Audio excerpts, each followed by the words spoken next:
مبارك اول ما مسك الحكم هزق الفنان حمدي احمد، وده في اجتماع كبير. وحمدي احمد رد عليه وقال له احترم نفسك، انا فنان ليا تاريخ ونائب للشعب. تبدا الحكايه سنه 1982 لما قرر مبارك الاجتماع مع نواب المجلس، وكان بينهم الفنان حمدي احمد لانه وقتها كان نائب. مبارك بدا الكلام معاهم وقال لهم تحبوا نتكلم في ايه؟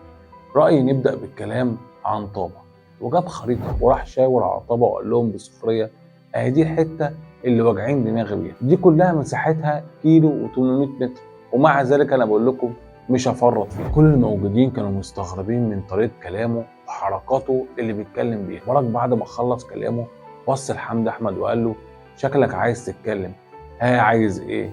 فرد حمدي احمد وقال له فعلا يا فندم انا عايز اتكلم في حاجه مهمه جدا، المساله العربيه. مبارك وقتها اتنرفز وقال له ايه بقى المساله العربيه دي؟ انا مش فاهم حاجه ولا داخله دماغي الكلام ده، البيبي يقول لي المساله العربيه، هم دول عندهم حاجه؟ ده شويه ناس معاهم فلوس بيمشي اللي عايزينه بفلوسهم، وفي الاخر يجي البيه يقول لي المساله العربيه.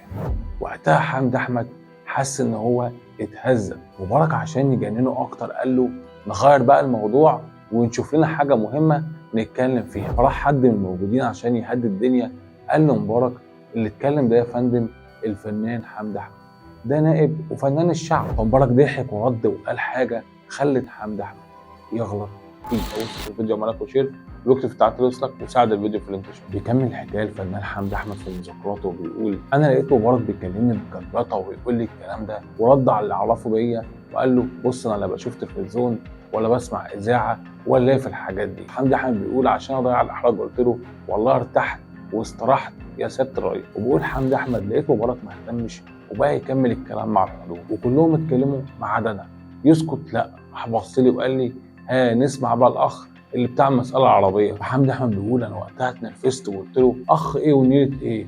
بص يا ريس انا اسمي حمدي احمد، فنان وليا تاريخي وكمان نائب الشعب وما ينفعش طريقه الكلام دي معايا. مبارك وقتها حس ان الدنيا هتتقلب فلم الدنيا بذكاء وقال له اتفضل اتكلم يا استاذ حمدي. وبيقول حمدي احمد انا اتكلمت بحريتي، ولما خلص الاجتماع لقيت مبارك بيهدي الدنيا معايا وبيقول لي ها يا استاذ احمد اهو انا بقول لك يا استاذ احمد عشان ما تزعلش شرفتنا. وبالرغم من كده الا ان حمدي احمد بيقول في مذاكرته انا قابلت مبارك 3 مرات بعد كده ومبقاش في مشاكل بينا، رغم ان انا كنت ما بحبش اتعامل معاه كتير لانه لسانه طويل. لكن حمدي احمد بيقول في مذاكراته انا اتمنعت من دخول التلفزيون وعرض افلامي بسبب صفوت شريف.